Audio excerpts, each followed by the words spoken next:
The only way to bridge that gap ইরানের বিরুদ্ধে যুক্তরাষ্ট্র ইসরায়েলের যুদ্ধের পর বৈরিতার রেশ যেন এখনো কাটছে না। এবার যুক্তরাষ্ট্রের কাছ থেকে সরাসরি ক্ষতিপূরণ দাবি করে বসেছে ইরান। জাতিসংঘ মহাসচিব ও নিরাপত্তা পরিষদের সভাপতির কাছে পাঠানো চিঠিতে দেশটির রাষ্ট্রদূত ইরাভানি জানান, তেল আবিবের সঙ্গে সমন্বিত মার্কিন হামলা তেহরানের সার্বভৌমত্ব লঙ্ঘন করেছে। ফোর্দো, নাতাঞ্জ ও ইস্পাহান লক্ষ্য করে B-2 বোমার ও F-35 ফাইটার ব্যবহারের মার্কিন স্বীকারোক্তিকে জাতিসংঘ সনদের স্পষ্ট লঙ্ঘন হিসেবে দাবি করেছে দেশটি।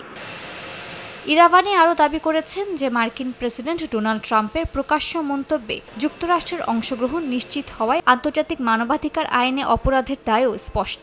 ইরান বলছে অন্তত 1064 মানুষের প্রাণহানি ঘটানো ইসরায়েলি হামলায় যুক্তরাষ্ট্রও সমানভাবে দায়ী।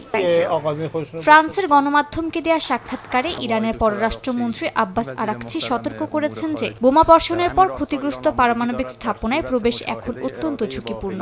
রাসায়নিক ও রেডিওলজিক দূষণ এবং পুনরায় হামলার আশঙ্কার কারণে জাতিসংঘের আন্তর্জাতিক পারমাণবিক শক্তি সংস্থার আগের প্রোটোকল কার্যকর নয় বলে তিনি জানান। আরাকচি বলেন, ইরান আলোচনার বিরুদ্ধে নয়, কিন্তু অন্যায়ভাবে শর্তারোপ কোনোভাবেই গ্রহণযোগ্য নয়। যুক্তরাষ্ট্র অতিরিক্ত ও আরোপিত দাবি প্রত্যাহার করলেই তেহরান নতুন করে আলোচনায় বসতে প্রস্তুত বলে আশ্বাস দিয়েছেন তিনি।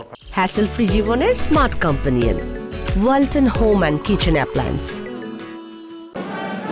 এদিকে সিডনি ও মেলবোর্নে ইহুদি স্থাপনায় হামলায় জড়িত থাকার গোয়েন্দা প্রমাণের পর প্রথমবারের মতো ইরানের রেভলিউশনারি গার্ড কর্পস বা IRGC-কে রাষ্ট্রীয় সন্ত্রাসী পৃষ্ঠপোষক হিসেবে ঘোষণা দিয়েছে অস্ট্রেলিয়া। দেশটির নতুন আইনের আওতায় কোনো বিদেশি রাষ্ট্রীয় সংস্থা সন্ত্রাসের সমর্থন দিলে সরাসরি তালিকাভুক্ত করা যাবে এবং IRGC হলো প্রথম উদাহরণ। ক্যানবেরা বলছে, জটিল প্রক্সি নেটওয়ার্ক ব্যবহার করে IRGC এসব হামলা পরিচালনা করেছিল। মালিহা সুহরওয়ার্দী, সময় সংবাদ।